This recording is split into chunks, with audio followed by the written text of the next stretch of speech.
Hello everyone, myself CA Manish Kothari. CA foundation के first paper accounting के अंदर आप सबका स्वागत है। आज हम एक बहुत ही महत्वपूर्ण चैप्टर स्टार्ट करने जा रहे हैं, chapter 7, preparation of the final accounts of the sole proprietor. ये चैप्टर बहुत ही महत्वपूर्ण है क्योंकि कोई भी एग्जाम में 10 से लेकर 20 मार्क तक प्रश्न पूछे गए।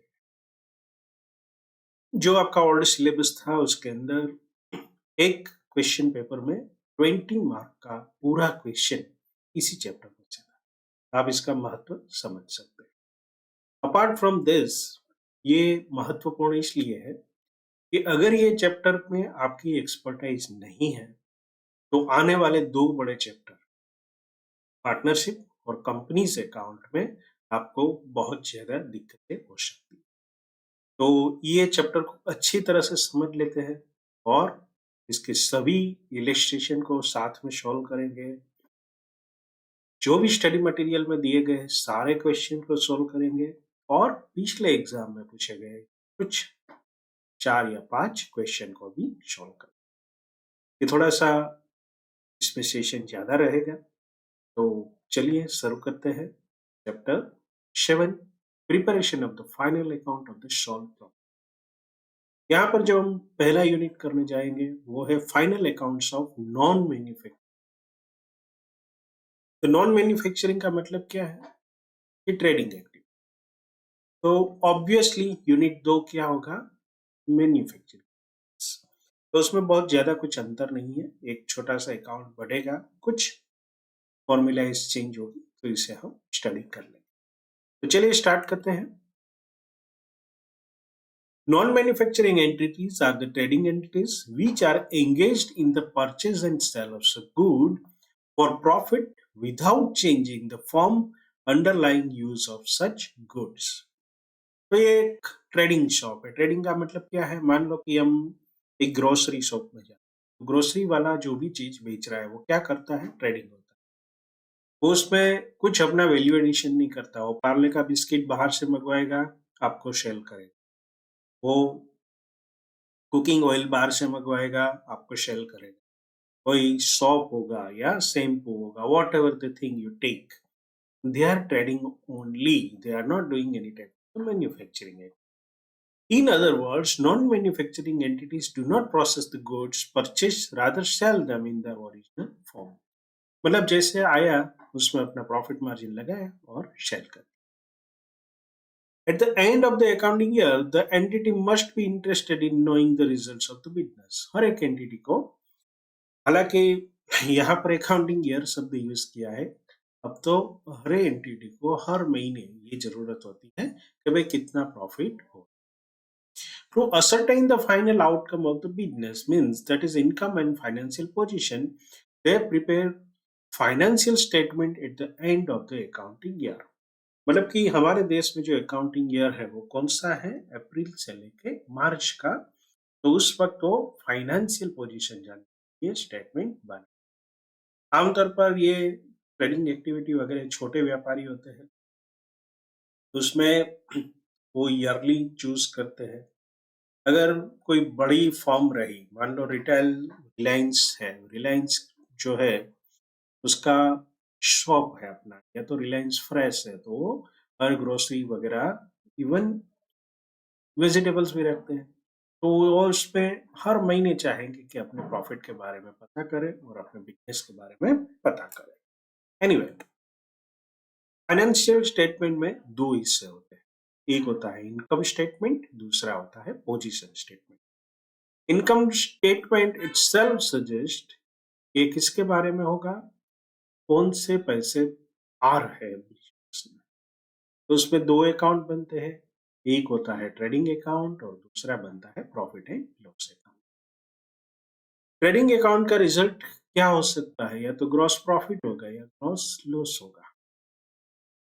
जबकि प्रॉफिट एंड लॉस अकाउंट का भी अंतिम रिजल्ट क्या हो सकता है, या तो नेट प्रॉफिट रहेगा या नेट लॉस रहेगा। ये सारे एग्जांपल्स हम करने वाले हैं, तो आप इसको अच्छी तरह से समझ। अब पोजीशन स्टेटमेंट मतलब क्या, मान लो कि आप रेलवे के प्लेटफॉर्म पे खड़े हो, एक ट्रेन स्पीड से जा रही है, बुलेट ट्रेन बन गई है, अहमदाबाद मुंबई के बीच में चल रही है, और आप अपना एक कैमरा निकालकर फोटो क्लिक कर, so it is photograph of A running train. जो आपके यहाँ दिखाई पड़ेगा उसे क्या कहते हैं? Position statement. मतलब बिजनेस चलता जाता है, पिछले साल भी चला था, अगले साल भी चला था, तो बीच में जो आपने ये जो फोटो निकाला वो 31 मार्च को निकालना है, और उस दिन की पोजीशन को हम बैलेंस शीट कहते हैं। बैलेंस शीट क्या बताती है हमें? तो बिजनेस की पोजीशन बताती है कि बिजनेस के अंदर कितनी एसेट्स हैं और कितनी लायबिलिटी। एसेट और लायबिलिटीज को पिछले चैप्टर में हम समझ चुके हैं, फिर भी जहां जरूरत होगी तो हम उसकी डिटेल भी करें। So, financial statements are the systematically organized summary of all the ledger account heads and presented in such a manner that it gives detailed information about the financial position and the performance of the entity. As seen above, though categorization of the financial statement into income and position statement, the profit or loss is measured at two levels. दो level पर profit और loss major किया, एक gross profit that is trading account, दूसरा net profit और net वो profit and loss statement में होता है। दोनों के बीच में क्या अंतर है वो आगे अभी। तो हमारी जर्नी कहाँ से शुरू होती है? ट्रांजेक्शन से। ट्रांजेक्शन्स को हम कहाँ रिकॉर्ड करते हैं? जर्नल में। जर्नल में से हम एंट्रियाज को कहाँ ले जाते हैं? लेजर्स में। लेजर की समरी को हम क्या बोलते हैं? Trial balance sheet. तो अब उससे एक स्टेप आगे और हम बनाने जा रहे हैं trading and profit and loss, साथ में balance sheet. Profit or loss of the enterprise is obtained through the preparation of the income statement, that is trading and profit and loss account. The financial position of the business enterprise is assessed by measuring the assets, liability and capital of the enterprise, and the same is communicated to the user of the financial statement. तो financial statement के user कौन है उसके बारे में हम detail में चर्चा कर चुके हैं, तो अभी रिपीटेशन नहीं कर रहा हूं मैं। Financial position of the enterprise can be known through the preparation of the position statement is balance sheet. तो दो स्टेटमेंट है, एक इनकम वाला और दूसरा पोजीशन स्टेटमेंट। इनकम वाले को क्या कहते हैं? Trading and profit and loss account. Position statement को क्या कहते हैं? Balance sheet. दोनों के बीच में कंपेरिजेशन करते हैं। इसके ऊपर क्वेश्चन भी आ सकता है एग्जाम के अंदर, थियरी में।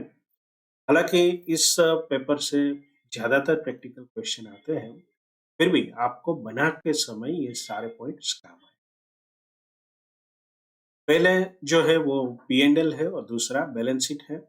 प्रॉफिट और loss is presented in the income statement prepared at the close of the financial year. ये ईयर एंड में बनाया जाता है, जबकि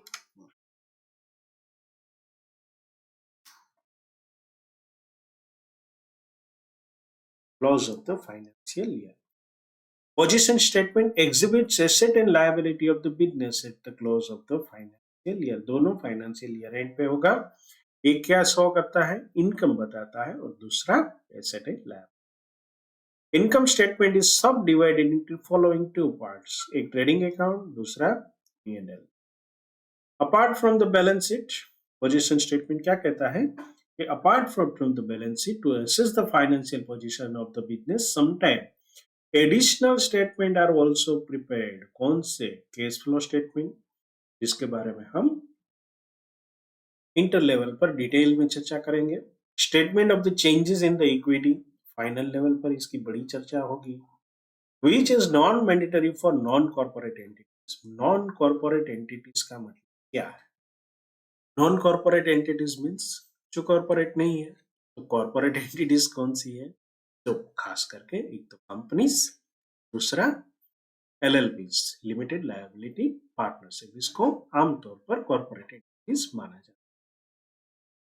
These additional statements are prepared for better understanding of the financial position of the business. कि भाई जो भी यूजर है वो इसको अच्छी तरीके से समझ पाए, इसलिए इसे बनाया जाए। अब और तीसरा पॉइंट है, income statement discloses net profit और net loss of the business after adjusting from the income earned during the year all the expenditure of the business incurred in that year। मतलब कि भी जितना इनकम हुआ है, मान लो sales हुआ है प्लस कोई अदर इनकम है जैसे कमीशन है, डिस्काउंट है, रेट वगैरह, तो ये सारी चीज है या तो इंटरेस्ट इनकम है, तो ये इनकम में से एक्सपेंडिचर माइनस करेंगे।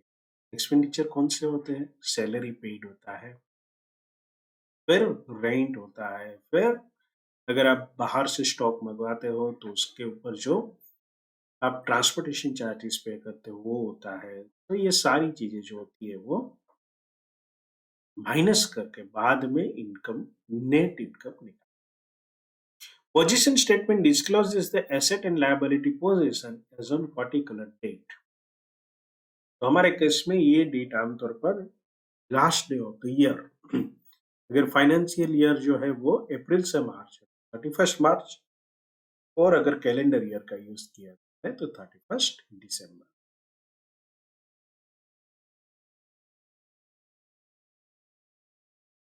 हमारा जो टेस्ट और नॉलेज का पोर्शन है उसके अंदर एक क्वेश्चन है कि भाई नीचे जो 3 चीजें लिखी है उसके ऊपर आप शॉर्ट नोट लिखें।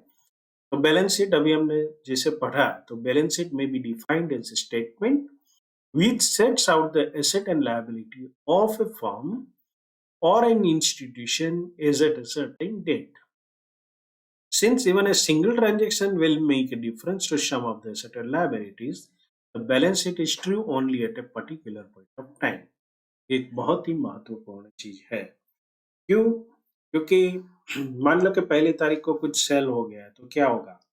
जैसे सेल्स हो गया तो आपका सारा फिगर फ्रेश स्टार्ट हो जाएगा सेल्स का, फिर आपका स्टॉक कम हो जाएगा, साथ में आपके एक्सपेंसेस भी इनकर होना शुरू हो जाएंगे। तो ये एक पर्टिकुलर पॉइंट ऑफ टाइम के लिए सही हो, that is significance of the word as eight.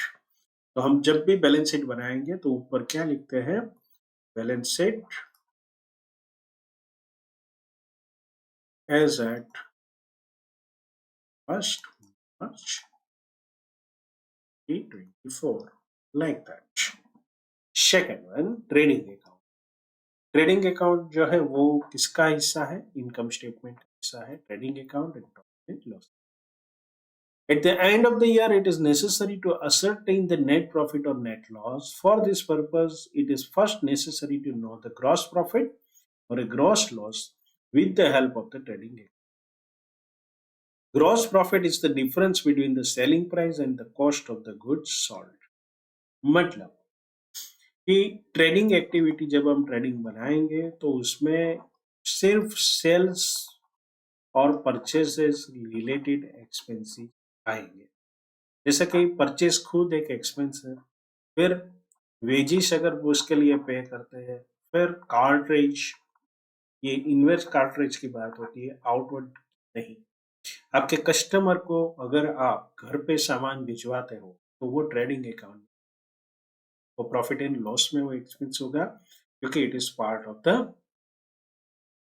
Selling expenses.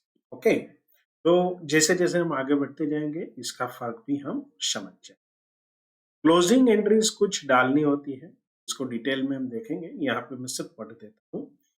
Closing entries that have to be made in the journal for preparing the trading and profit and loss account, that is for transferring the various account to this two accounts are known as the closing entities. जैसे हमने सबसे पहले क्या बनाया? Journal entry की, फिर उसमें से हमने लेजर पोस्टिंग किया। लेजर पोस्टिंग में से हम क्या करेंगे? हर एक लेजर को, इसमें से कुछ मेजर लेजर चालू रहेंगे, बाकी के जो इनकम के स्टेटमेंट वाले हैं, एक्सपेंडिचर वाले हैं, सबको क्लोज करके उसका फिगर्स हम कहाँ ले आते हैं? ट्रेडिंग अकाउंट या तो P&L। तो ये जो प्रोसेस है इसे हम क्लोजिंग एंट्रीज कहते हैं। तो अभी हम जब सम सोल्व करेंगे तो इसको अच्छी तरीके से देखेंगे। अभी फाइनल अकाउंट बनाना कैसे है? Preparation of the final principal function of the final accounts, that is trading account, profit and loss account, and the balance sheet, is to exhibit truly and fairly the performance and the financial position of the business to which they relate. मतलब main function क्या है? जो business की एंट्रियाज है उसको सही तरीके से ट्रूली एंड फेयरली दिखाना। अब जब सीए बनेंगे तो ऑडिट करने जाएंगे तो आप क्या सर्टिफाई करेंगे कि मैं ये सारी एंट्रियां में से कुछ सैंपल मैंने देखा है और they are true and fair. तो ये ट्रू एंड फेयर का मतलब क्या है कि सही होनी चाहिए और एक सामान्य व्यक्ति अपनी बुद्धि से देखता है तो वो इस तरह ही होना चाहिए, इसमें कोई मैनिपुलेशन मतलब कुछ फेरफार नहीं चाहिए। In order that these may be properly drawn up, it is essential that a proper record of transaction entered into by the business during a particular accounting period should be maintained. मतलब कि जब हम recording करते हैं journal entry में, ledger accounts में, तो proper होना चाहिए। प्रॉपर का मतलब क्या है? हमने जो एरर्स के बारे में पढ़ा था, कैसी एरर्स थी? कुछ प्रिंसिपल्स की एरर थी कि भाई खर्चा जो है वो एक्सपेंस है वो प्रॉफिट एंड लॉस में जाना चाहिए, उसके बजाय आपने फिक्स एसेट को डेबिट किया या तो उल्टा कर दिया। फिक्स एसेट के बजाय आपको करना था और आपने कर दिया प्रॉफिट एंड लॉस में, तो ऐसा नहीं होना चाहिए। तो ये सारी चीजें आपको कब ध्यान रखनी है? While making the entries. जब भी आप अकाउंट को मेंटेन करेंगे तो it should be taken care of. The basic principles in regard to the accumulation of the accounting data are क्या है? A distinction should be made between capital and revenue receipt. Capital और revenue receipt के बारे में हमें एक पूरा chapter में यूनिट पढ़ा था, तो ये आपको यहाँ पर फॉलो करना है। Income and expenses relating to a period of account should be separated from those of the another period. तो एक जो मैचिंग कंसेप्ट का पीरियड था, पर्टिकुलर ईयर में जो एक्सपेंस होता है तो पर्टिकुलर ईयर में ही अकाउंटेड फॉर होना चाहिए, ये इसकी बात कर रहा है। तीसरा, different item of income and expenditure should be accumulated under significant heads so as to disclose the source from which capital has been procured and the nature of liability which are outstanding for payment. मतलब कि business चलाने के लिए capital कहाँ से प्राप्त हुई और कौन से एक्सपेंस अभी देना बाकी है, उसका पूरे ब्यौरा हमें कहाँ देना है? Having regard to this basic principle, ये basic principles थे। अब ध्यान में क्या रखना है? The various matter to be which attention should be paid for determining the different aspect of the transaction, a record of which should be kept at the different heads of the account under the various item of the income and expenditure should be accumulated are stated below. मतलब basic principle को ध्यान में रखते हुए हमें आगे क्या करना है? तो सबसे पहला जो है distinction between personal and business income. आपको एक छोटा सा एग्जांपल देता हूँ। मान लो कि एक व्यापारी है, उसने अपनी बिजनेस के अंदर अपने घर का इलेक्ट्रिसिटी बिल का पेमेंट किया बिजनेस हेड में, तो एक पर्सनल एक्सपेंडिचर है और इसे हमें ड्राइंग के तौर पर पोस्टिंग करना है, नहीं कि बिजनेस एक्सपेंडिचर। तो ये क्या हुआ? Distinction between personal and business expenditure. उसी तरह से बिजनेस इनकम में क्या है? मान लो एक व्यापारी है, वो अपना अकाउंट बैंक में मेंटेन करता है, जिसमें कुछ इंटरेस्ट की इनकम हुई, तो वो उसकी पर्सनल इंटरेस्ट इनकम है, तो उसको आपको बिजनेस की इनकम के साथ क्लब नहीं। या तो कोई छोटा व्यापारी है, साथ में जॉब भी करता है, उसकी सैलरी आ गई, तो that is his personal income, it should not be clubbed with the business income. दोनों को सेपरेट रखना जरूरी। All material information to be disclosed, मतलब मटेरियल शब्द छोटी चीजें जो होती है, मान लो कि 20 रुपया 50 रुपया, उसका अकाउंटिंग आप एक साथ क्लबिंग करके कर दो, पेटी केस से सामने वो चलता है। लेकिन अगर कुछ इन्वेंट्री में कुछ बड़ा चेंजेस आ गया, या तो वर्कमैन को पेमेंट करना है, लेबर चार्जेस वगैरह है, ये सारी चीजों को आपको फाइनेंशियल स्टेटमेंट में डिस्क्लोज करना है। Record only current period transaction, that means कि जो पर्टिकुलर फाइनेंशियल ईयर है उसके आगे पीछे के वर्ष की अगर एंट्रियां है तो उसका प्रॉपर डिस्क्लोजर दें। Though the record of the transaction should be maintained continuously at the end of each accounting period, the transaction of the closing accounting period should be cut off from those of the succeeding period. मतलब कि जैसे ही आपने कुछ accounts हम close करते हैं, जैसे sales account, purchase account वगैरह हर साल हम क्लोज करते हैं, तो ईयर एंड के ट्रांजेक्शन मिक्स ना हो जाए। कभी कभी क्या होता है कि स्टॉक आ गया, आपने स्टॉक में एंट्री ले ली, लेकिन उसका इनवॉइस आया 31 मार्च के बाद, तो पूरी ध्यान से उसका पोस्टिंग कहाँ करेंगे, जो रिलेवेंट ईयर है उसके बुक्स में, ताकि कोई भी फिगर गलत ना हो। Only transaction completed before close of the account should be given. मतलब कि आपको एक सेल्स ऑर्डर मिला है, 31 मार्च को मिला, तो क्या उसका आप बुकिंग कर देंगे, सेल्स दिखाएंगे? बिल्कुल नहीं, क्योंकि अभी ऑर्डर मिला है, ना तो पैसा मिला है, ना तो आपने माल स्टॉक भेजा है, तो it must not be accounted for in that year. अब दोनों स्टेटमेंट के बीच में कुछ इंटर रिलेशनशिप है, उसको देख लेते हैं। ये बहुत सिंपल चीजें हैं, लेकिन आप यहाँ अगर समझ लेते हैं तो जब भी आप अकाउंट बनाने बैठेंगे बहुत आसानी होगी। One of the point to be remembered is that the total expenditure incurred, some type of the expenditure appear in the profit and loss account and some in the balance sheet। मतलब कुछ accounts में दिखाई पड़ेंगे और कुछ profit and loss में। यहाँ पर एक एग्जांपल दिया है, salary paid for the current year is shown on the debit side of the profit and loss account, but outstanding salary is shown on the liability side of the sheet, and it is added to the salary paid and shown under profit and loss account। मान लीजिए कि पूरे साल के अंदर आपने 26,500 रुपया पे करना था, लेकिन आपने पे कितना किया है, सिर्फ 25,000। तो आप जब एक्सपेंडिचर की एंट्री डालेंगे तो पूरा 26,500 की डालेंगे, लेकिन ये 1,500 रुपया कहाँ जाएगा, बैलेंस शीट में। यहाँ पे क्या बनेगा, लायबिलिटी।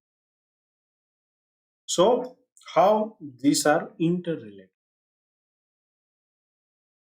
दूसरा एक एग्जांपल है, एक मशीन है, उसके ऊपर डेप्रिसिएशन लगता है, तो अगर आप depreciation expense profit and loss में डेबिट करते हैं, ठीक है, लेकिन आपने जो प्रेजेंटेशन रखा है उसमें क्या है कि फिक्स एसेट जो होती है उसको फुल वैल्यू पर आप अगर आप लेते हो तो माइनस क्या करोगे, लेस डेप्रिसिएशन, तो ये 4,50,000 कहाँ बताओगे, एसेट साइड में।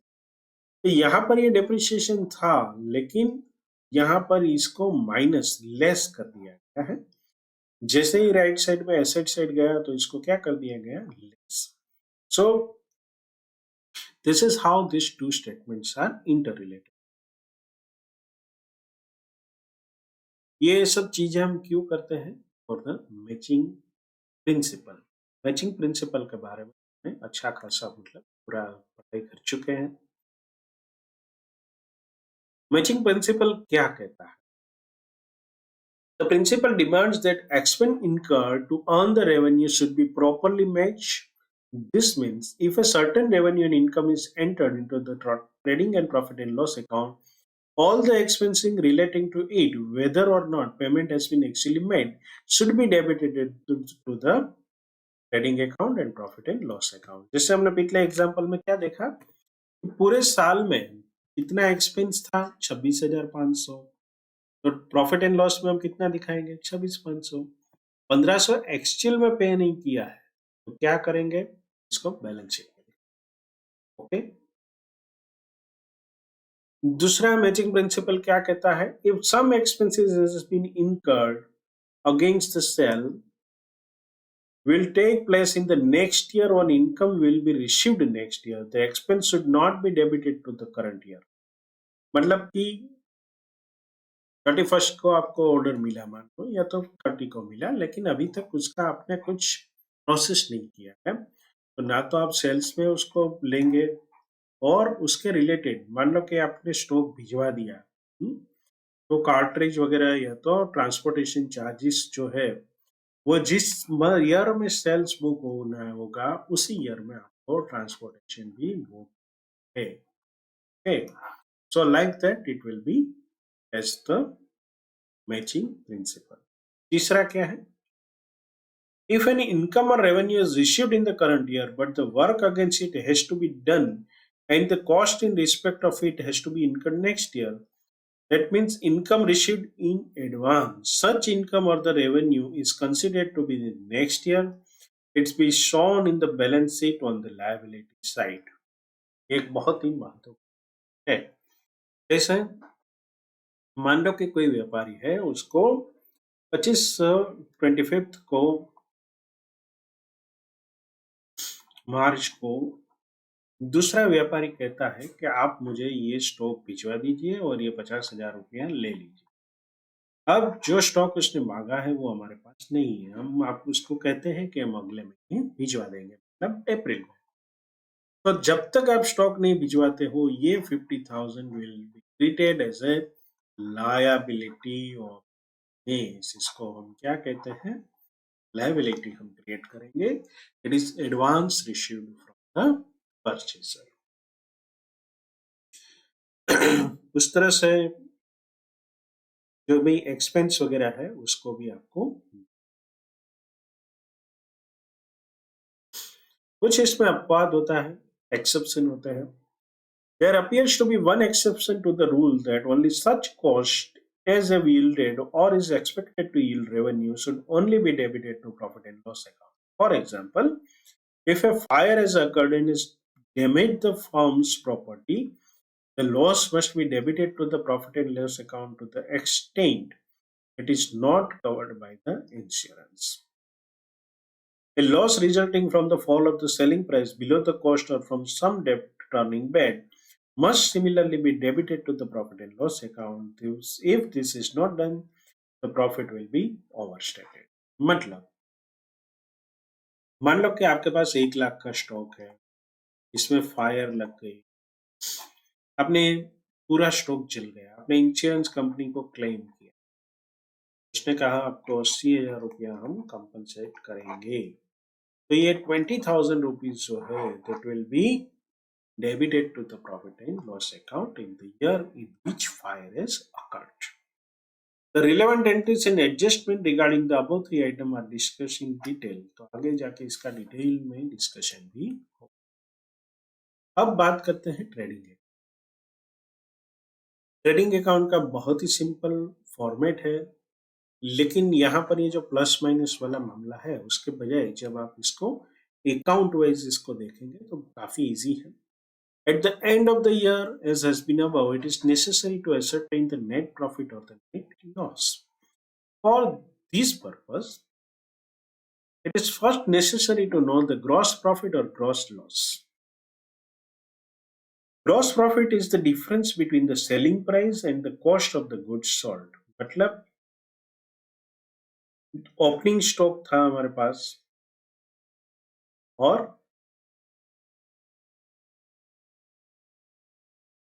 product trading from the cost of the goods sold can be ascertained by adjusting the cost of the goods still on hand at the end of the year against the purchase. It is done as follows. कि भाई पहले opening stock था, उसमें हमने net purchase add की। Net का मतलब क्या है? Purchase minus purchase return. फिर direct expenses related to purchase, तो यहाँ पर क्या आएगा? जो भी लोडिंग अनलोडिंग चार्जेस है, फिर direct wages related to the purchases है, या तो इनवर्ड कार्ट्रेज है, इतनी चीजें यहाँ पर आएगी, या तो इंश्योरेंस, ट्रांजिट इंश्योरेंस है तो वो आएगा।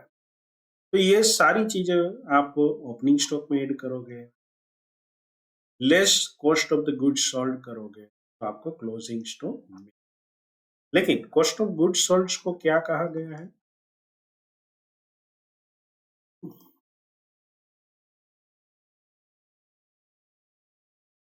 The difference between the selling price and the cost of the goods sold को ग्रॉस प्रॉफिट कहते हैं।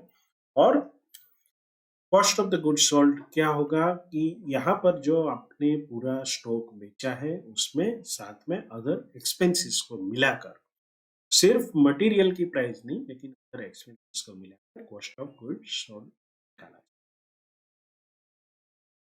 एक एग्जांपल ले लेते हैं। Suppose in the first year, the net purchase, that is the after deducting the return, total rupees 1 lakh. And the 15,000 worth of the goods that costs were not sold at the end of the year. मतलब तो कि unsold जो goods पड़ा है end of the year वो कितना है? 15,000 का। The cost of the goods sold will then be rupees 85। कितने रुपए का स्टॉक आपने बेचा? Total rupees, net purchases 1 lakh की थी, 15,000 का स्टॉक पड़ा है, तो 85,000 is the cost of the goods sold. If the next year purchases are 1,50,000, अब नेक्स्ट ईयर की बात हो रही, डायरेक्ट एक्सपेंसेस आर 10,000, तो ये दोनों मिलाकर 1,60,000 हो जाएगा। आपके पास यहाँ पर क्लोजिंग स्टॉक कितना पड़ा है? 15,000 रुपया, तो 1,75,000 will be the total stock. Cost of the goods, if direct expenses are 10,000 and cost of the goods sold is 1,45,000, तो ये cost of the goods sold जो है वो 1,45,000 अगर है तो आपके पास कितने रुपए का क्लोजिंग स्टॉक बचेगा? 30,000 का। तो ऐसे सिंपल कैलकुलेशन इसमें है, कभी करते रहे। Gross profit is usually ascertained by preparing a trading account. The format of the trading account can be shown as below. तो ये ट्रेडिंग अकाउंट का फॉर्मेट है, इसको मैं पढ़ जाता हूँ। माय डियर फ्रेंड्स, इसको आपको 3-4 बार लिख कर याद कर लें। इसमें हर एक चीज आपको याद इसलिए रखनी है, एग्जाम में अगर कोई अलग नाम से चीजें लिखी है तो भी आप गलती न। तो मैं ये पढ़ देता हूँ आपको। सबसे पहले ये क्या है? एक लेजर अकाउंट है, तो इसमें दो साइड होती है, डेबिट एंड क्रेडिट। ये डेबिट है और ये क्रेडिट है। डेबिट साइड सबसे पहले क्या आएगा? Opening stock. ओपनिंग स्टॉक मान ले पिछले साल का क्लोजिंग स्टॉक, और इस साल का क्या बन जाएगा? Opening stock. परचेजेस जो भी है लेस रिटर्न आउटवर्ड, ये रिटर्न आउटवर्ड में इसे हम परचेज आउटवर्ड भी, परचेज रिटर्न भी कहें। फिर डायरेक्ट एक्सपेंसेस जो है उसमें freight and carriage, custom and insurance, wages, gas water and fuel charges, factory expenses, royalty on products, इस सारी चीजों को हम डेबिट करते हैं। क्रेडिट साइड में आता है हमारा सेल्स, उसमें अगर सेल्स रिटर्न कुछ आया है तो माइनस करेंगे, नेट सेल्स का फिगर आएगा, क्लोजिंग स्टॉक को इसमें ऐड करेंगे। अब ये सारी चीज करने के बाद या तो ग्रॉस लॉस बचेगा या तो ग्रॉस प्रॉफिट बचेगा। तो यहाँ पर ग्रॉस प्रॉफिट, दोनों फिगर में से कोई एक फिगर बचेगा जो कि हमारा ग्रॉस प्रॉफिट और ग्रॉस लॉस होगा। If in the above example net sales, that means after adjustment for the sales return is 2 lakh, then the gross profit will be 2 lakh. मतलब कॉस्ट ऑफ गुड्स सोल्ड कितनी थी? 1,45,000, और 2 लाख रुपया अगर net sales है तो यहाँ पर हमारा ग्रॉस प्रॉफिट बनता है 55,000. This profit is called gross profit since from it indirect expenses have still to be deducted for knowing the net profit. Gross क्यों कहते हैं? क्योंकि इसमें से अभी बहुत सारे एक्सपेंसेस जो कि डायरेक्टली रिलेटेड विद सेल्स नहीं है, जैसे कि रेंट है, सैलरी है, इलेक्ट्रिसिटी एक्सपेंसेस है, ये सारी चीजों को, डेप्रिसिएशन है, सब माइनस करके उसके बाद क्या निकलेगा? Now for the same example trading account will appear as follow. तो ये डेबिट साइड है, ये क्रेडिट साइड है। ओपनिंग इन्वेंट्री 15,000 है, purchase 15,000, direct expenses 10,000, sales account 2 lakh, closing inventory 30 lakhs, तो ये 2,30,000 हो गया। 2,30,000 में से ये सारी चीजों को माइनस करते हैं तो जो बैलेंस बचता है, बैलेंसिंग फिगर जिसे हम कहते हैं, वो 50,000, इसे बैलेंसिंग फिगर भी कहते हैं। ये बनाते समय कौन सी चीजें ध्यान में रखनी है? The opening inventory and purchases are written on the debit side, तो ये हमेशा sales and closing inventory are entered on the credit side. If there are any direct expenses, then they should be also written on the debit side of the trading account. तो यहाँ पर आप देखेंगे direct expenses 10,000 है तो वो debit side लिखा है।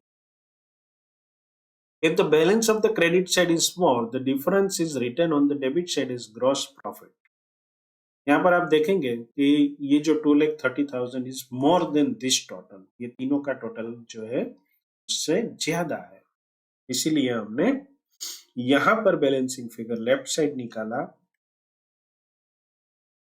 This amount will be carried forward to the profit and loss account on the credit side, वो अभी आगे हम देखेंगे। In case of the gross loss, अगर gross loss होता है, मान लो कि यहाँ पर ये सेल्स सिर्फ 1 लाख का होगा, हाँ, क्या होगा? Automatically this will be the gross loss, तो वो balancing figure this side.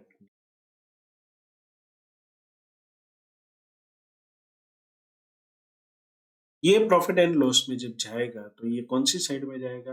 Of course debit side में। अब ट्रेडिंग अकाउंट की आइटम्स क्या क्या होती है? In a trading firm like a wholesaler, the main business consisting of buying and selling the same goods, मतलब कि एक समान चीजें जो खरीदते हैं और बेचते हैं। In addition to the amount of the opening inventory, the trading account will also be debited with the all expenses incurred in bringing the goods to the godown or farm. इस सेंटेंस को याद कर, हाँ, godown तक लाने के लिए stock को जो भी खर्चा होता है वो सारे ट्रेडिंग होता है। That means to the present condition and location, and in making them ready for sale. Ready for sale भी important है। For example, freight paid on purchases, cartridge, octroi। octroi एक प्रकार का टैक्स होता था जो कि पहले लिया जाता था हर एक विलेजेस वगैरह में, अब हालांकि बहुत सारी जगह पर नहीं। It will be debited to the trading account. The rule is that this account will be debited with all expenses incurred in bringing the goods to the present location and chain. चलिए आगे बढ़ते हैं। अभी कुछ चीजों को हमें समझना है, जैसे ओपनिंग इन्वेंट्री है। ओपनिंग इन्वेंट्री है, since this was closing inventory of the last year, it must have been entered into the opening inventory account through the opening entry. तो ये ओपनिंग एंट्री हमें डालनी है, कब डालनी है? In the beginning of the year, therefore it will be found in the trial balance sheet. This item is usually pushed as the first item on the debit side of the trading account. जो भी trading account बनाएंगे उसकी पहली चीज कौन सी होगी? Opening inventory. Of course, in the first year of the business, there will be no opening inventory. Business नया शुरू किया है तो ओपनिंग नील होगा। So trading account will be debited to opening stock account be credited. ये हमारी opening entry है। अब परचेज एंड परचेज रिटर्न, तो ये एंट्री कैसे होगी? The purchase account will have debit balance showing the gross amount of purchase made of the material. The purchase return account will have credit balance showing the return of the material to the supplier. On the debit side of the trading account, the net amount is shown as indicated. ये सारे figures काल्पनिक है। जैसे कि purchase है 3 लाख का है, purchase return 10,000 का है, तो कौन सा अमाउंट हुआ परचेज का? Net purchase is 2,90,000। लेकिन इसकी क्लोजिंग एंट्री साल के अंत में कैसे करेंगे? ये जर्नल एंट्री यहाँ पर दिखाई देती है, purchase return account debit to purchase account. कहाँ क्रेडिट करेंगे? Purchase account. This net purchase transfer to the trading account, trading account debited and credit to the purchase account. तो ये एंट्रियाज हम इस तरह से डाल अब कैरेज और फ्रेट, इनवर्ड फ्रेट, अब क्या होता है कि पूरे साल हमने बिजनेस करते हैं तो कैरेज का एक अकाउंट रखा, हर बार जितनी बार कैरेज पे किया हमने वो कैरेज अकाउंट को डेबिट कर, फ्रेट इनवर्ड उसको डेबिट कर दिया, तो साल के अंत में क्या करेंगे, ट्रेडिंग अकाउंट को डेबिट करेंगे और जो कैरेज या तो फ्रेट इनवर्ड है उसको क्रेडिट कर। इसके रिलेटेड कुछ वेजेस अगर पेड किए हैं तो वेजेस पेड किए होंगे तो वेजेस डेबिट किया होगा, और कैश या तो बैंक से पेमेंट किया होगा, तो साल के अंत में क्या करेंगे, ट्रेडिंग अकाउंट को डेबिट करेंगे और वेजेस को क्रेडिट कर देंगे। Same way sales and sales return, the sales account will have a credit balance indicating the total sales made during the year. The sales return account will have a debit balance showing the total amount of the goods returned by the customer. The net of the two amount is entered on the credit side of the trading account. तो sales account में जितनी बार sales करोगे credit करते थे, तो साल के अंत में क्या करोगे, पूरी की पूरी अमाउंट पहले डेबिट करेंगे, सेल्स रिटर्न हुआ है मान लो तो वो डेबिट बैलेंस पड़ा होगा उसको क्रेडिट करेंगे और बची हुई राशि को ट्रेडिंग अकाउंट में जमा करेंगे। Sometimes goods are sold on approval basis, that is when the customer has the right to return the goods within stipulated period. In that case, the sale entry should be reversed. It is discussed later in, तो जब आएगा तो हम इसकी चर्चा करेंगे। Closing inventory and it's valuation, हमने inventories के चैप्टर में अच्छी तरह से पढ़ा था उसका वैल्यूएशन, नेट रियलाइजेबल वैल्यू और cost which ever is less, उस तरह से हमने वैल्यूएशन किया था। Usually there is a no account to show the value of the goods lying in the godown in the year. However, to correctly ascertain the gross profit, the closing inventory must be properly taken in value. The entry is closing inventory account debit to trading account. Alternately क्या कर सकते हैं, closing inventory can be adjusted with the purchases, ये दोनों चीजें हम अलग अलग एग्जांपल्स में सीखेंगे। Closing inventory account debited to purchase account, तो परचेज अकाउंट को हम क्रेडिट करें। The effect of this entry is to reduce the debit in the purchase account. The closing inventory is also shown in the balance sheet on asset side, क्योंकि जो भी stock हमारे पास पड़ा है उसकी वैल्यू जो है वो क्या है, इज अवर एसेट, जिसे करंट एसेट।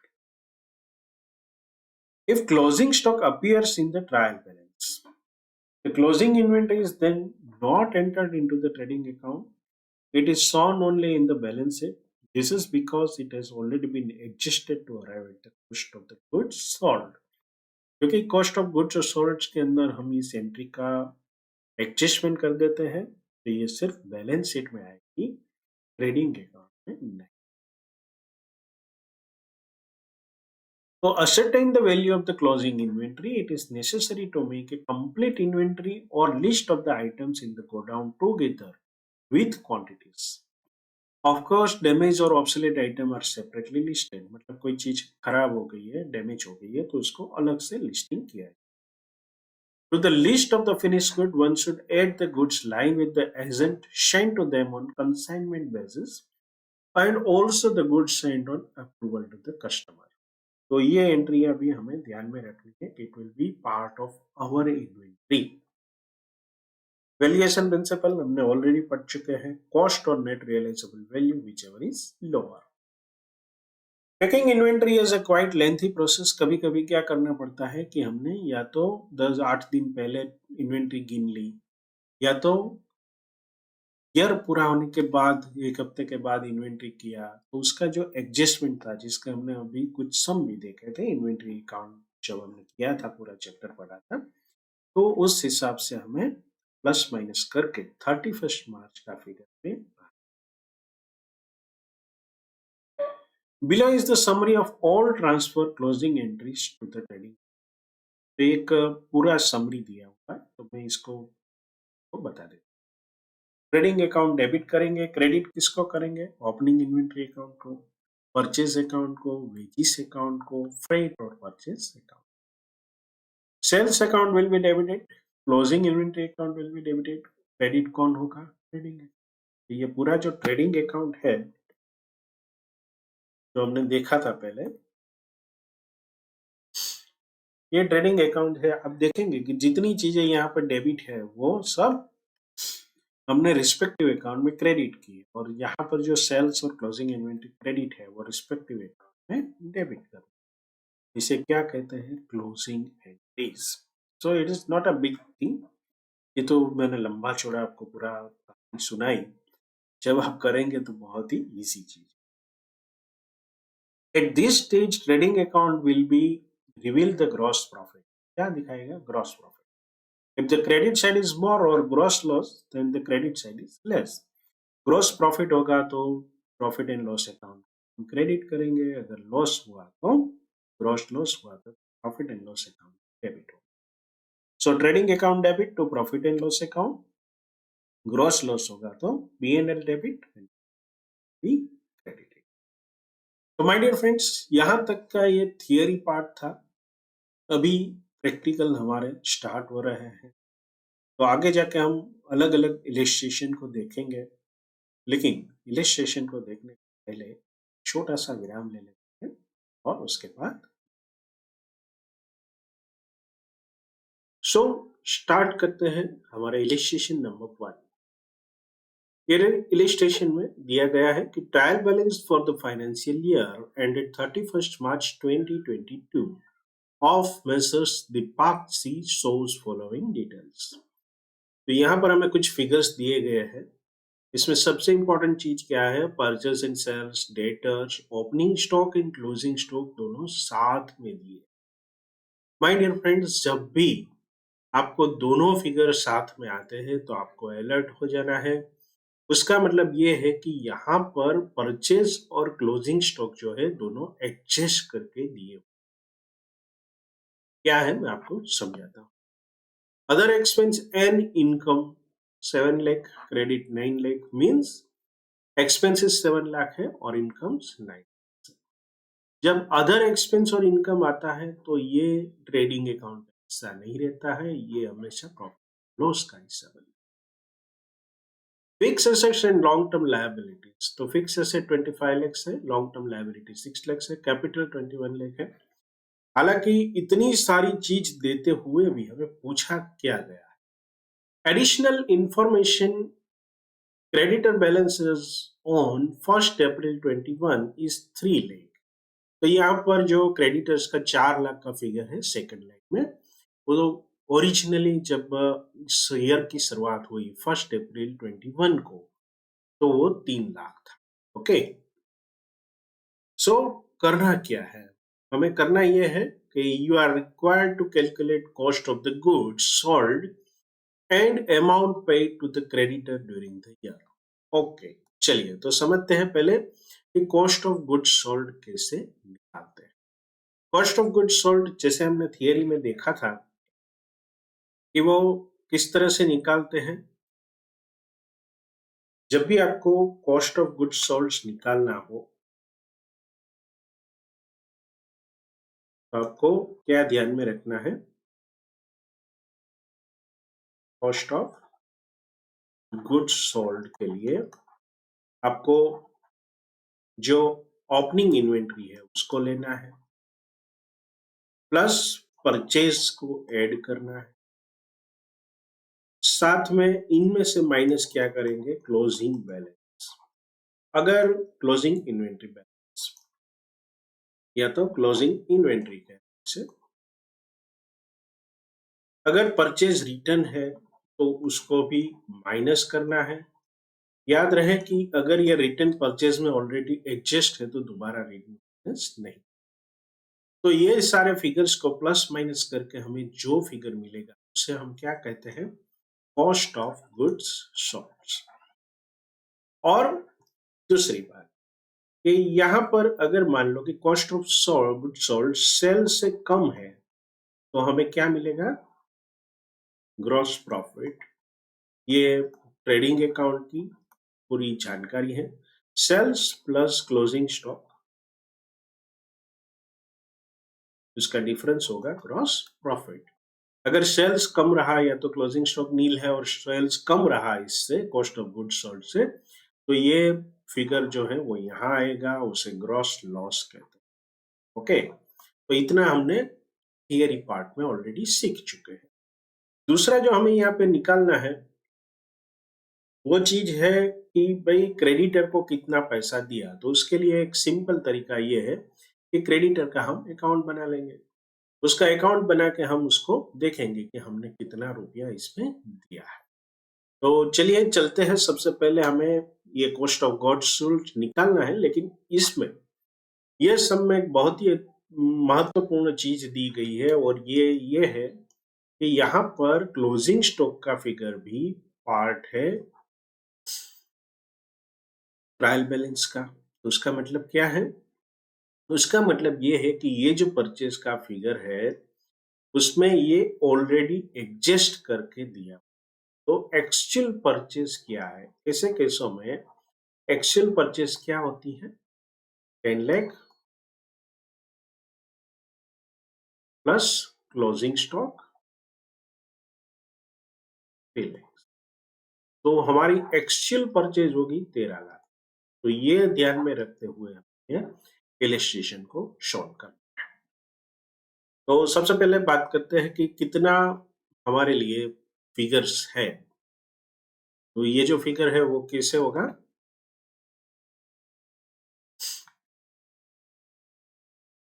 ओपनिंग इन्वेंट्री हमारे पास कितनी है? 2 लाख रुपया। ये परचेज माइनस क्लोजिंग स्टॉक ये ऑलरेडी वहां पर एडजस्ट करके दिया है। तो ये फिगर हमें कितना लेना है? 10 लाख। तो ये 10 लाख। परचेज रिटर्न का कोई फिगर यहाँ पर नहीं है, तो हमारे लिए कॉस्ट ऑफ गुड्स सोल्ड कितना बन जाएगा? 12 lakh. Cost of goods sold जो होता है उसकी जो जर्नल एंट्री डालते हैं वो किस तरह से डालते हैं? जनरल एंट्री पहले ही डल चुकी है, और वो closing stock account debit 3 lakh to purchase account.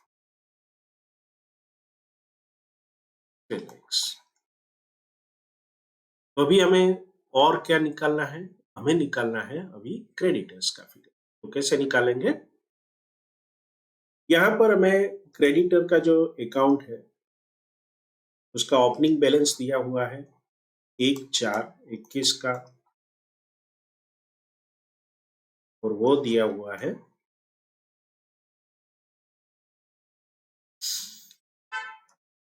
3 lakh रुपया। हमने अभी जो फिगर निकाला वो कितना निकाला? परचेज का। परचेज का हालांकि फिगर अभी हमने निकाला ही नहीं है, हमने नेट करके निकाला है। तो एक्चुअल परचेज का फिगर क्या है? तो परचेज का फिगर जो है वो क्या है?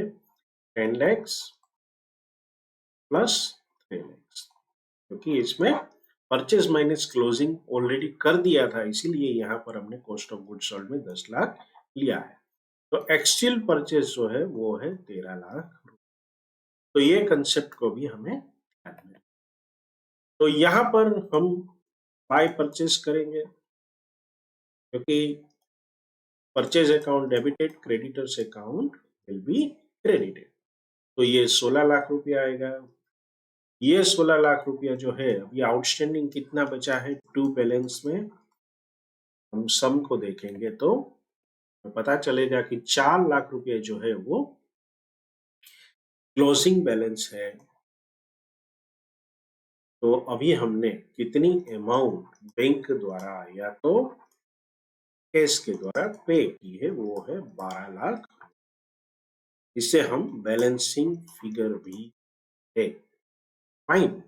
सो ये पूरा पूरा जो इलस्ट्रेशन था उसमें सबसे इम्पोर्टेंट पॉइंट क्या था कि अगर क्लोजिंग स्टॉक साथ में दिया हुआ है तो हमारी परचेज की जो फिगर होगी वो नेट ऑफ करके दी गई होगी। तो actual purchase will be 13 lakh.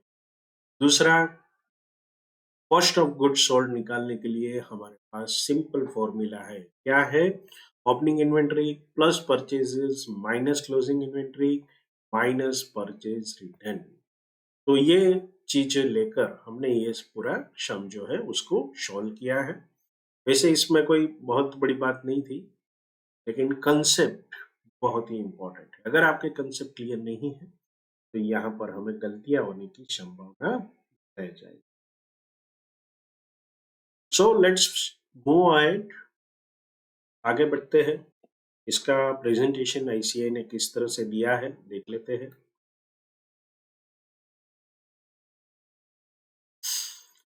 Yes, calculation of the cost of goods sold, opening stock 2 lakhs, purchases, closing stock already adjusted 10 lakhs and cost of goods sold is 12 lakh. यहाँ पर आप अगर अलग अलग फिगर लिखना चाहते हो तो ये भी लिख सकते हो, लेकिन उसका कोई औचित्य नहीं।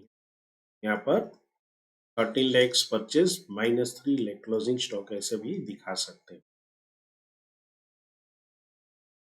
यहाँ पर एक एक्सप्लेनेशन दिया हुआ है कि किस तरह से एंट्री डाली गई होगी। Calculation of amount paid to creditors, तो ये जो हमने अकाउंट अभी बनाया तो उसी तरह से अकाउंट बनाकर यहाँ पर दिखाया। तो चलिए अभी आगे बढ़ते हैं। सीओजीएस का ये जो फॉर्मूला अभी हम बात कर रहे थे वो ऑलरेडी यहाँ पर दिया हुआ है। Opening stock plus purchase minus closing stock minus purchase return. Purchase minus purchase return को आप नेट परचेज भी कह सकते हो। अब आते हैं इलिस्ट्रेशन नंबर 2।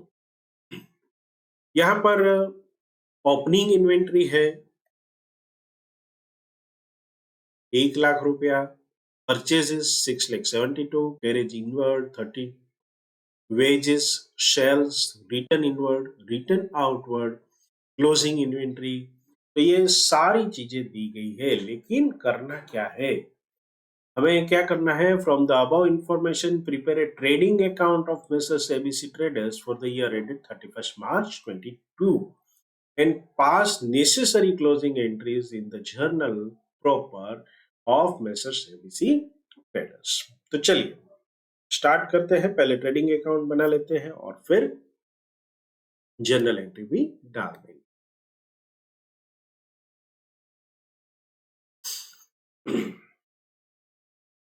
तो यहां पर ट्रेडिंग अकाउंट स्टार्ट करते हैं। My dear friends, trading account की प्रैक्टिस करते समय कुछ चीजें आप फटाफट एग्जाम में स्पीड करने के लिए क्या कर देना, पूरा फॉर्मेट जो है उसमें मैक्सिमम एंट्रीज एक साथ लिख, ताकि आपका वक्त जो है एग्जाम में बच सके। यहाँ पर ये क्या होगा, ओपनिंग बैलेंस, फिर सेल्स, परचेज। तो ये जो सारी चीजें हैं वो आपको समझनी है। So to opening inventory, by sales, लेकिन सेल्स होता है उसमें लेस सेल्स रिटर्न या तो रिटर्न इनवर्ड, ये दोनों शब्द एक ही है, रिटर्न इनवर्ड या सेल्स रिटर्न। तो ये दोनों को ध्यान में रखें। बस उसी तरह से यहां पर परचेज करेंगे लेकिन लेस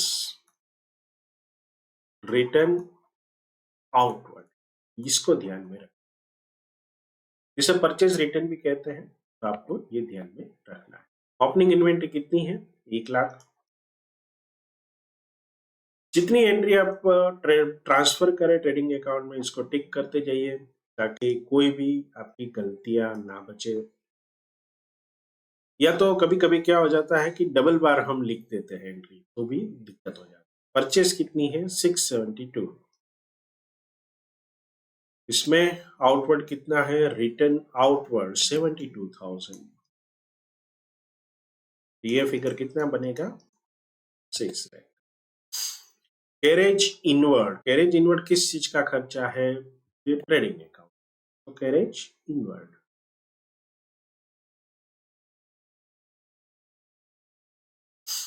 उसके बाद है वेजेस 50,000,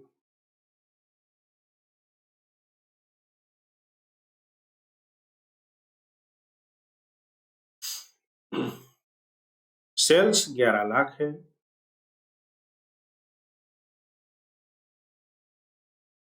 रिटर्न आउटवर्ड ऑलरेडी हम काम कर चुके हैं और ये रिटर्न इनवर्ड 1 लाख है। 11 लाख में से 1 लाख माइनस होगा तो 10 लाख बचेगा। दूसरी एंट्री जो होती है क्रेडिट साइड पे वो होती है by closing stock. Closing stock यहाँ पर कितना है? 2 लाख। तो ये 12 लाख होगा, ये साइड ज्यादा है तो ये है 10 लाख और 16 लाख और 16,80,000।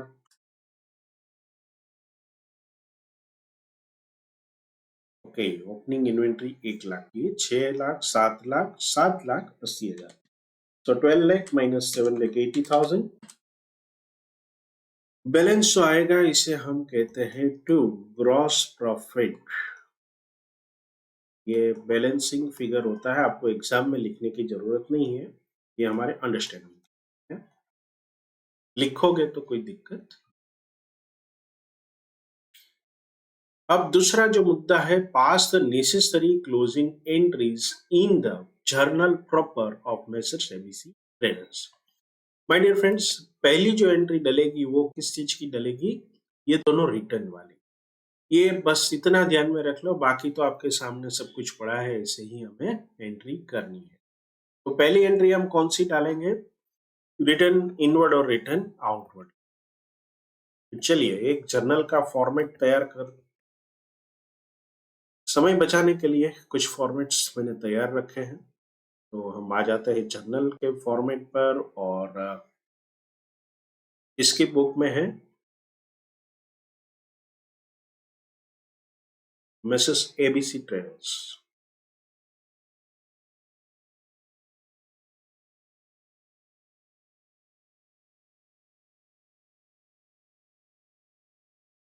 कौन सी दिनांक होगी? मार्च 31st। रिटर्न आउटवर्ड अकाउंट, इसको डेबिट करेंगे। कितना रुपया था रिटर्न आउटवर्ड? अब इसको क्रॉस करते जाए, 72,000 टू परचेस अकाउंट। नरेशन को मैं अवॉइड कर रहा हूं, आपको लिखना है क्योंकि नरेशन के मार्क्स होते हैं स्टेप्स के अंदर, तो नहीं लिखोगे तो मार्क कट। फिर जो है रिटर्न इनवर्ड, तो return inward will be credited. इसको डेबिट करेंगे सेल्स को, तो sales account will be debit to return inward. ये दोनों एंट्रियां कभी भी मिस नहीं करते, नहीं तो हमारी मार्किंग इतनी कम हो जाए। चलिए अब आगे बढ़ते हैं और अभी मामला पूरा इजी है। सामने देख लीजिए आपका अकाउंट में कितना रुपया जो है ट्रेडिंग अकाउंट को डेबिट किया गया है। तो आप देखेंगे कि 1 2 3 4 एंट्रियां डाली हुई, तो ये ट्रेडिंग अकाउंट को डेबिट किया। क्या करेंगे? Trading account debit. क्रेडिट किसे करेंगे? 4 को opening inventory to purchase to wages to carriage inward. इसका टोटल बाद में करते हैं।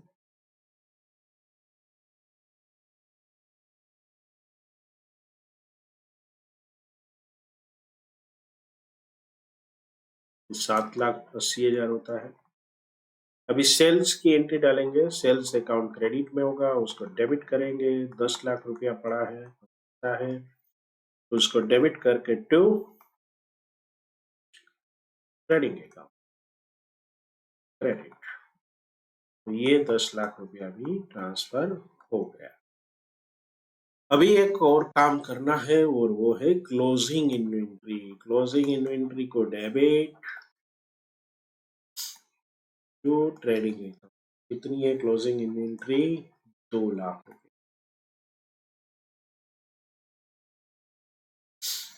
अभी एक और महत्वपूर्ण एंट्री डालनी है ग्रॉस प्रॉफिट की। ग्रॉस प्रॉफिट जो है उसका अगर आप सेपरेट अकाउंट मेंटेन करते हो तो ये अमाउंट कहाँ जाएगी, पहले ग्रॉस प्रॉफिट में।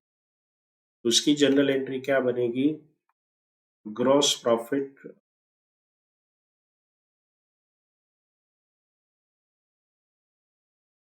Trading account debit for like 20,000 to gross profit। तो ये 4,20,000 हो गया। लेकिन ये एंट्री कभी अकेली नहीं रहेगी, तुरंत क्या करेंगे, gross profit debit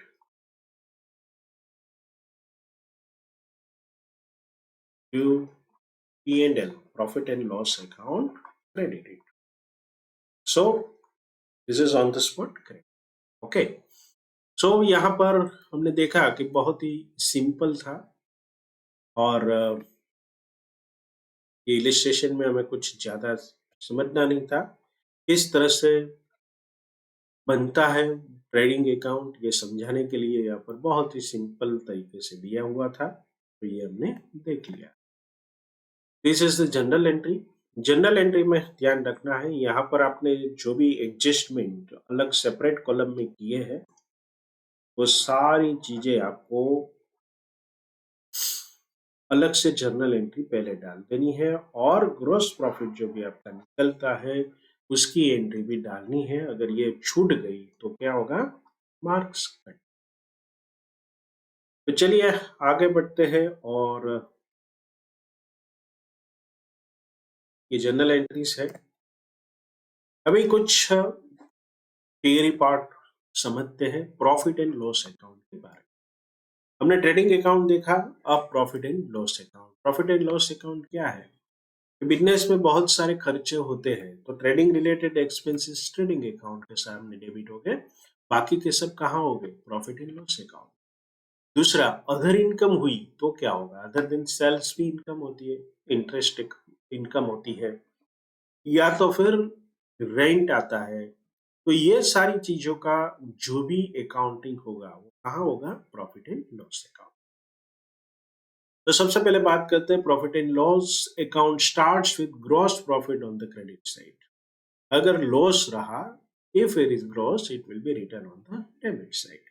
After that, all those expenses and losses which have not been entered into the trading account will be written on the debit side of the profit and loss account.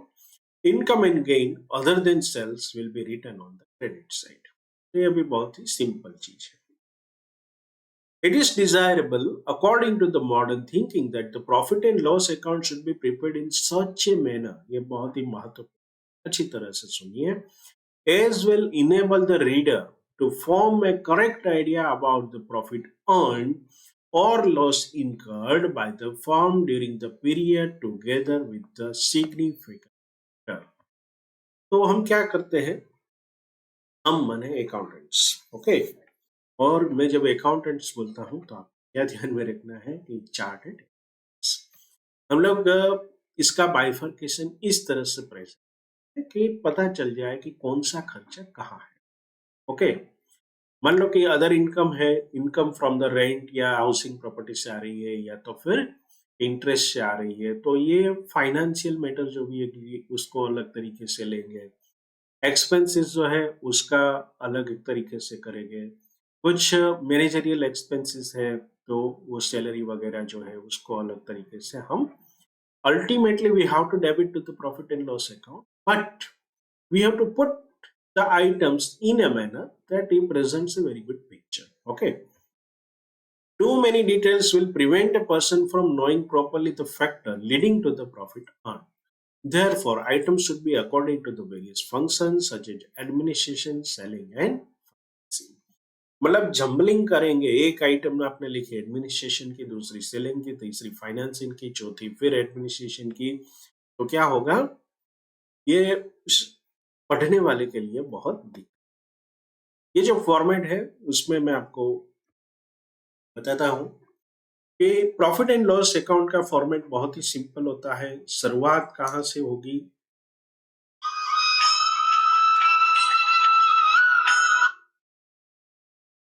शुरुआत जो है वो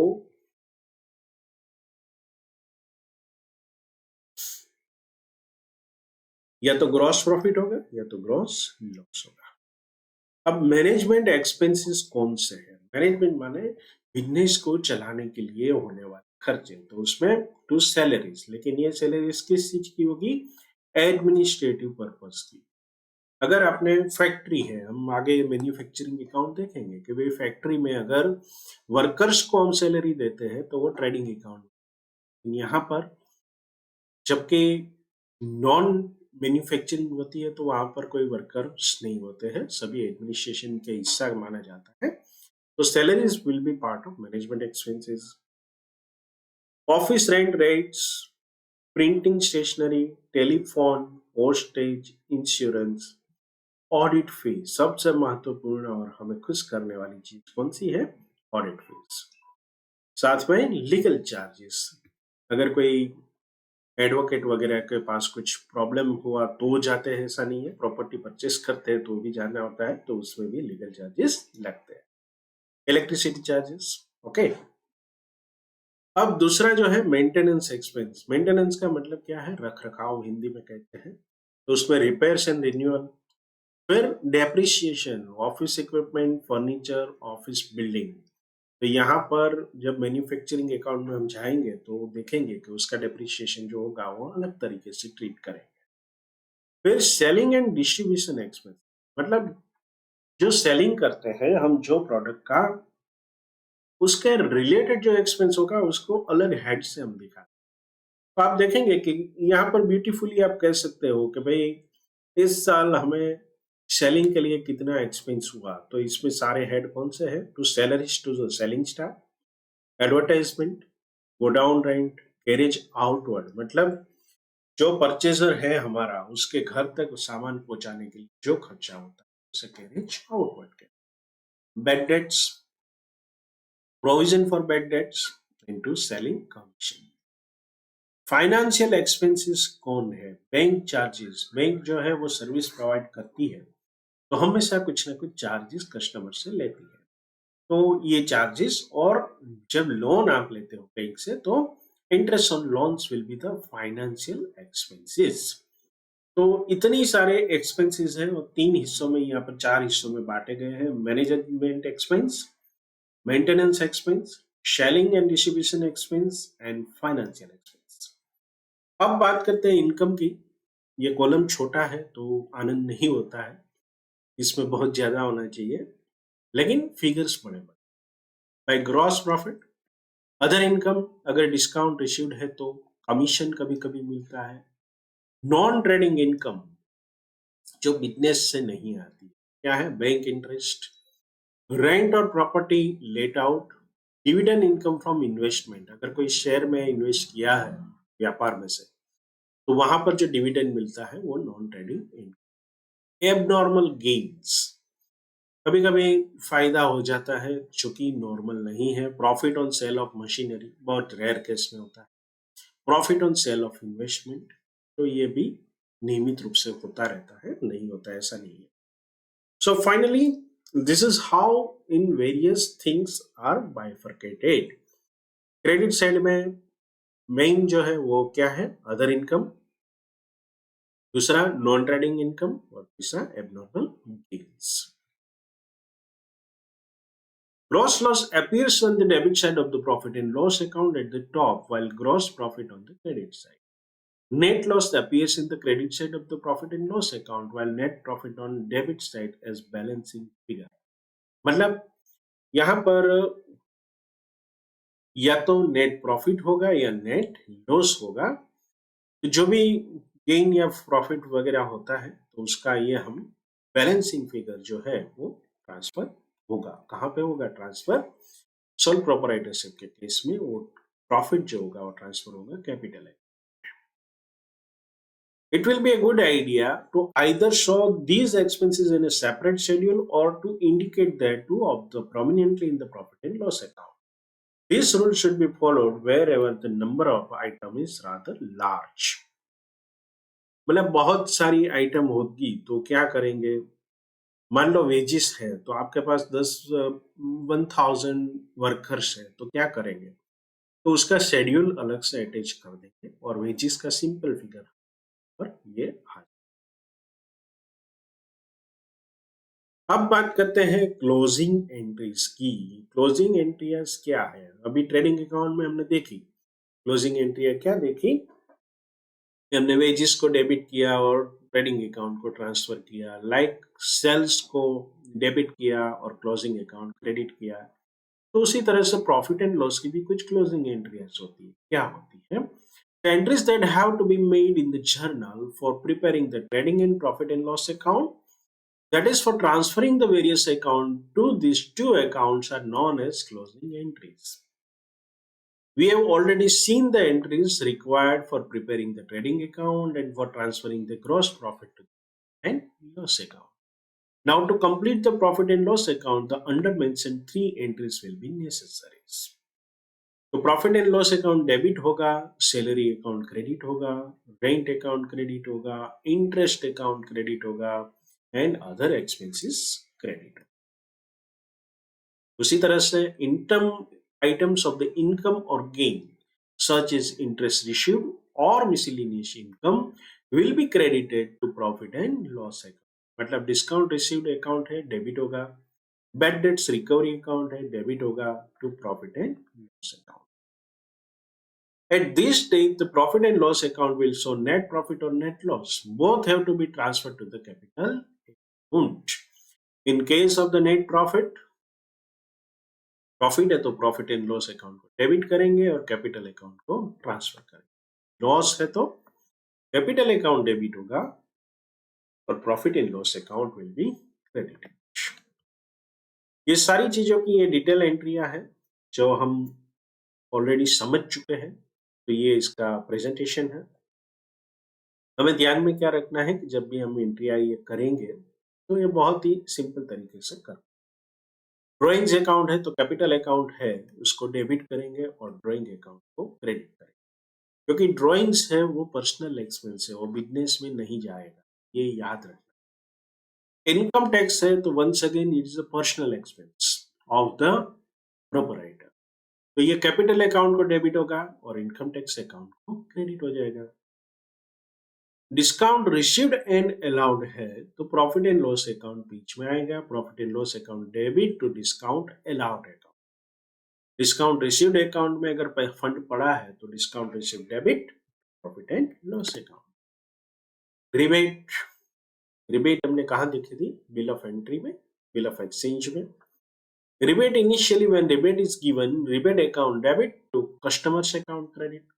eight the year end closing entry क्या होती है? Profit and loss account debit to credit. Bad debts, bad debts को इस तरह से ट्रीट किया जाता है। बैड डेट अकाउंट जो होता है वो डेबिट होगा और कस्टमर अकाउंट भी क्रेडिटेड। लेकिन जैसे ही बैड डेट होगा तो ईयर एंड में हम क्या करेंगे? पूरे साल में मान लो कि आपके 4 अकाउंट खराब हुए अलग अलग क्वार्टर्स में, तो वो बैड डेट अकाउंट में डेबिट बैलेंस बढ़ता जाएगा। तो ईयर एंड में क्या होगा? प्रॉफिट एंड लॉस अकाउंट को डेबिट कर देंगे और बैड डेट को क्रेडिट कर।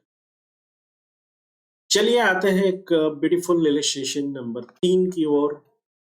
यहाँ पर मैं इसको पहले पढ़ लेता हूँ और फिर हम इसको सॉल्व करेंगे।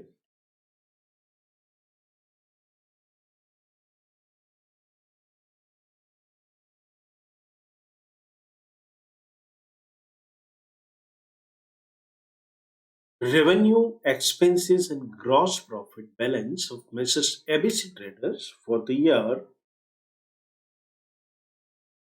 ended 31st March 22 were as follows. Gross profit सीधा दे दिया है 4,20,000, salaries 1,10,000, डिस्काउंट क्रेडिट है 18,000 रुपीज, डिस्काउंट डेबिट है 19,000 rupees, audit fees, electricity charge, interest paid on loan, fine. Required to prepare profit and loss account of Mrs. ABC Traders for the year ended March 2022. So necessary closing entries in the journal proper। ठीक है, तो सबसे पहले accounts बनाते हैं। Accounts जो है कहां से शुरू होगा? ग्रॉस प्रॉफिट है तो ग्रॉस प्रॉफिट से।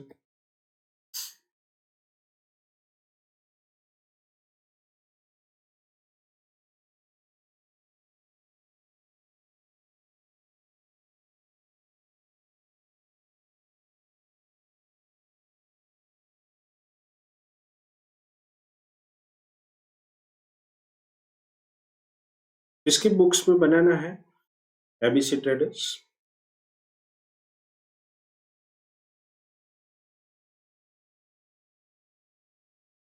In the books of message ABC. ये आदत है हमेशा बना के रखना, क्योंकि इससे क्या फायदा होगा, पता चलेगा कि कुछ गलतियां तो नहीं हो रहा है। Profit and loss account for the year ended 31 March 22।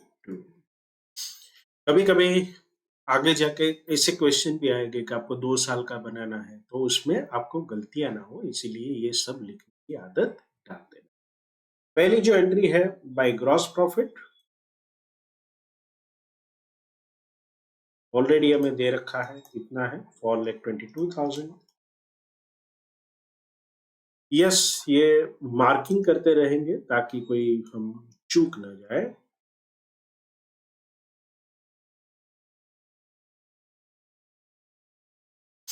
Salary is 1,10,000।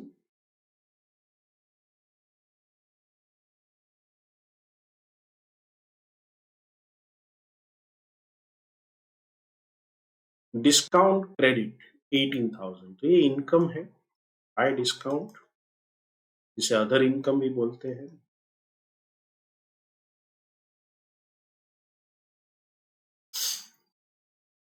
Discount debit, यहां पर हमें ध्यान रखना, क्या ध्यान रखना है कि ये हम बाइफरकेट करेंगे किस तरीके से, मैनेजमेंट एक्सपेंसेस क्या है, अदर एक्सपेंसेस क्या है, तो अभी हम इसको अलग से लिख लेते हैं। टू डिस्काउंट अलाउड अकाउंट कितना रुपया है, 19,000।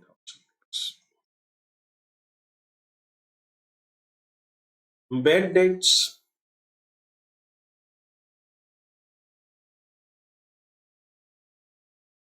ये बैड डेट्स कितना है, 17,000। फिर आएगा डेप्रिसिएशन,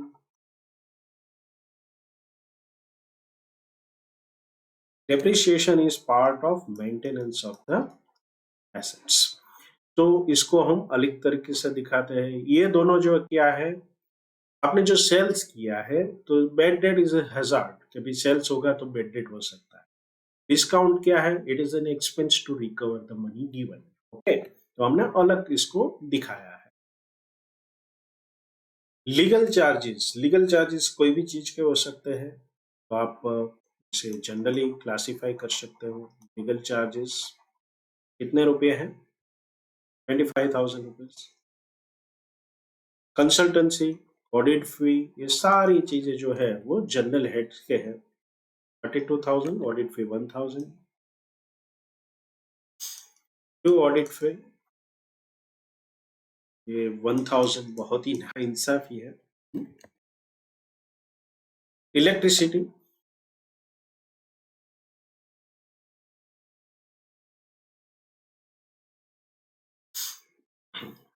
टेलीफोन, पोस्टेड टेलीग्राम,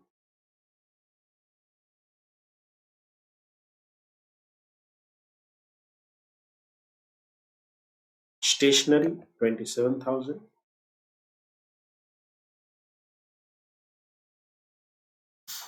ये सारे मैनेजमेंट एक्सपेंसेस है।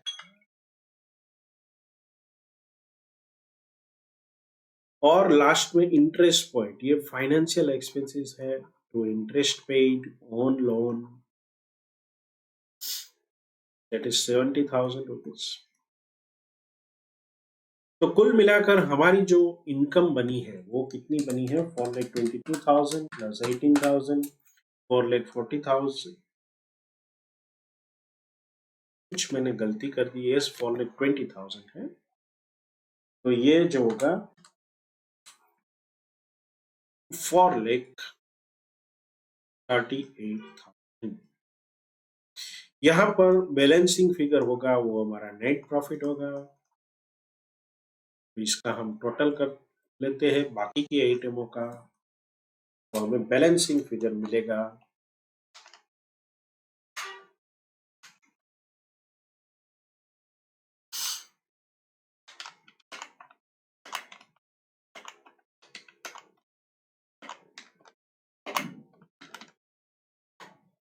3,95,000 minus 4,38,000, that is 438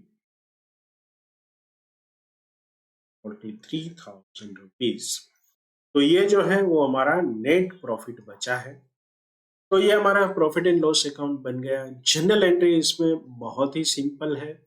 जिस तरह से यहाँ पर क्रेडिट एंट्रीज दिखाई देती है, दोनों को पहले हम क्रेडिट एंट्रीज कर देंगे और बाद में डेबिट एक साथ कर सकते हैं, या तो वैसा वैसा कर सकते हैं कि भाई पहले डेबिट एंट्री दिखा दो। तो ये मेसर्स एबीसी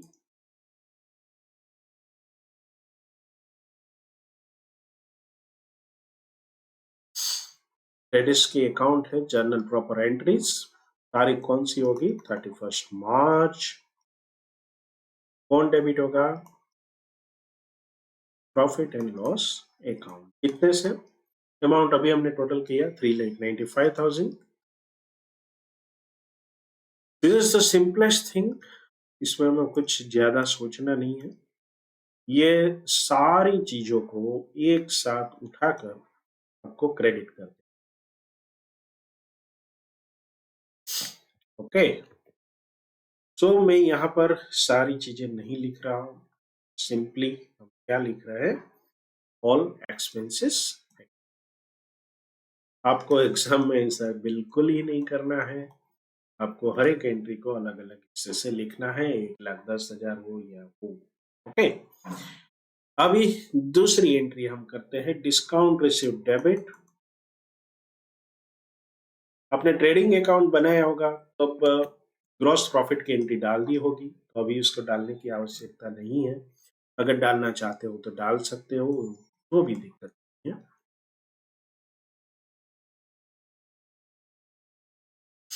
ये P&L में जो शॉर्ट में लिख रहा हूं, आपको पूरा लिखना है। Profit and loss account, gross profit account debit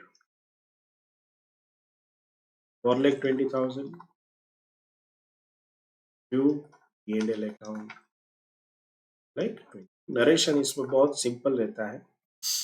amount transfer to P&L for the year ended so and so. अभी एक और महत्वपूर्ण चीज, profit and loss account debit 43,000 to capital account. आप डायरेक्ट इसको नहीं करते हुए नेट प्रॉफिट अकाउंट के थ्रू इसको पोस्टिंग करेंगे और नेट प्रॉफिट अकाउंट को डेबिट करके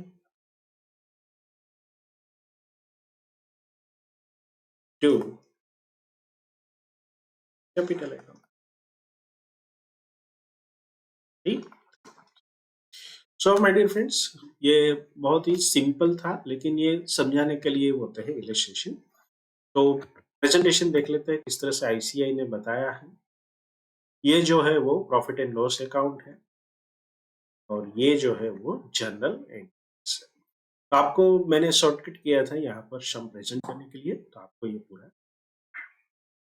ओके, सो फ्रेंड्स, यहाँ पर हम आज पहले दिन का आगे बढ़ेंगे इस चैप्टर के अंदर। हो सकता है हमारे 3 सेशन हो या 4 सेशन हो, लेकिन हम इसको कंप्लीट करेंगे और अभी विराम लेते हैं। Thank you very much for your kind support and patience. Okay, thank you.